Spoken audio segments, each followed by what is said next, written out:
வணக்கம். வெளிநாட்டு வாழ்க்கை வேதனையே என்ற கவலைக்கு மத்தியில் வெளிநாட்டு வாழ்க்கை சாதனையே என்ற கவிதை இது. கவிதையின் தலைப்பு என் வெளிநாட்டு வாழ்க்கை. தெரியாத ஊர், அறியாத மொழி, புதிதான சூழல், புரியாத சுற்றம், அனைத்தையும் தாண்டி நாம் அன்றாடம் வாழ்ந்து கொண்டிருக்கிறோமே. முதலில் வெளிநாட்டில் வாழ்வோரெல்லாம் தகுதியானவர்கள் அல்ல, பிறருக்கு வாழ்க்கையை கற்றுக் கொடுக்கவும் தகுதியானவர்கள். இங்கே முடிந்தால் சாப்பிடுவோமே தவிர 3 வேளையும் சாப்பிடுவது கிடையாது. முடி வெட்டினால் கூட ஒட்ட வெட்டுவோமே தவிர ஒருபோதும் விட்டு வெட்டியதில்லை. இது எங்களின் கஞ்சத்தனம் அல்ல. நான் அசிங்கமானாலும் பரவாயில்லை, என் குடும்பம் அழகாக இருக்க வேண்டும் என்ற அபூர்வ குணமே.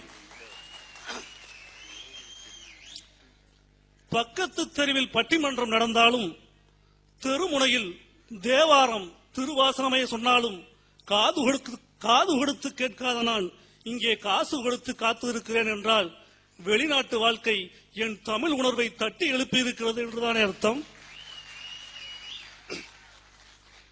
எங்களின் ஒழுத குடிசைகள் ஓடானது, கிழிந்த உடைகள் சீரானது, அடகுக்கடை ரசீதுகளை அடகு வைத்த பொருளை விட ஒத்தி வைத்தது கொஞ்சம் குறைந்து போனது. என் அக்காவுக்கும் தங்கைக்கும் திருமண பத்திரிகையே இந்த தினாரை அனுப்பியதும் தானே அச்சானது.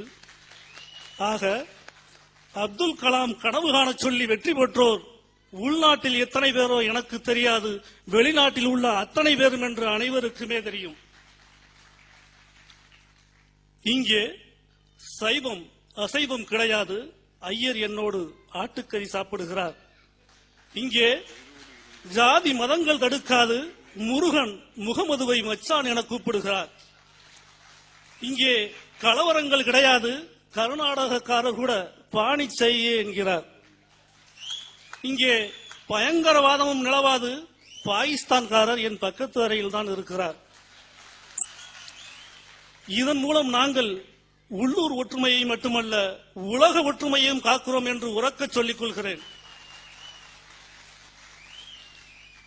வீட்டில் விசேஷமோ நாட்டில் பண்டிகையோ உற்சாகத்தை அடைக்கணும். வீதியில் நல்லதோ வீட்டில் கெட்டதோ உணர்வுகளை அடைக்கணும். ஆங்காங்கே ஐஸ்வர்யா ராய்கள் அலைகின்ற போதும் ஆண்மையை அடைக்கணும். எத்தனையோ அப்பாக்களை குழந்தைகள் அங்கிள் என்ற போது நினைத்து நினைத்து எங்களின் அழுகையை அடைக்கணும்.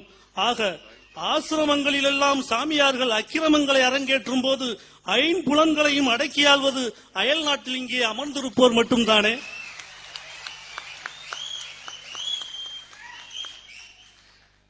என் பெயர் விளக்கு என்றாலும் வெளிச்சம் தந்தால் தான் இங்கே விசா கொடுப்பார்கள். என் பெயர் ஆரோக்கிய சாமி என்றாலும் நீ ஆரோக்கியம் என்றால் தான் இங்கே அக்காம அடிப்பார்கள்.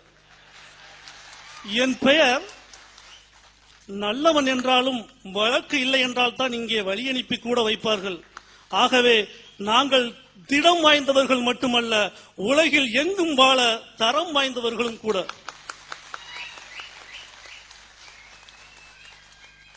என் குடும்பம் விவசாய குடும்பம். ஆனாலும் அவர்கள் மழையின் வருகையை விட என் வருகையைத்தான் அதிகம் எதிர்பார்த்து காத்திருக்கிறார்கள். என் கிராமம் பட்டிக்காட்டு கிராமம்தான். ஆனாலும் என் நினைப்பு போன் வீட்டா குடித்தாலும் ஊரில் போண்டாவுடன் ஒரு டீ கேட்கவே துடிக்கிறது. என் படிப்பு பட்டப்படிப்பு என்றாலும் என் எழுத்துக்கள் கம்ப்யூட்டரில் எழுதுவதை விட ஊரில் கை நாட்டுக்காரருக்கு ஒரு கடுதாசி எழுதத்தானே துடிக்கிறது. என் வயது நரைக்கிற வயது. ஆனாலும் ஆசையெல்லாம் ஓய்வெடுக்க விரும்புவதை விட ஊரில் 1 கிலோ அல்வா வாங்கத்தானே அலைகிறது. இப்படியாக அன்றாடம் அழுத்து போய் வாழ்வோருக்கு மத்தியில் ஆவலோடு அனுபவிக்க வாழ்வது அயல்நாட்டு வாழ்க்கை மட்டும்தானே. வியர்வை சிந்திய காசு. வெளியில் நின்று ஒரு சிகரெட் குடித்தால் பந்தா பண்ணுகிறான் என்றான் என் பக்கத்து வீட்டுக்காரன். அழுது முடித்து அனுப்பிய சேலை உடுத்தி என் மனைவி ஊரில் நடந்தால் பகட்டாக திருகிறாள் என்கிறான் என் பங்காளி வீட்டுக்காரன். குப்பூசை தின்று கொடுத்து விட்ட பணம் குடியிருக்க ஒரு குட்டி இடம் வாங்கினால் வெளிநாட்டு பணம் விளையாடுதோ?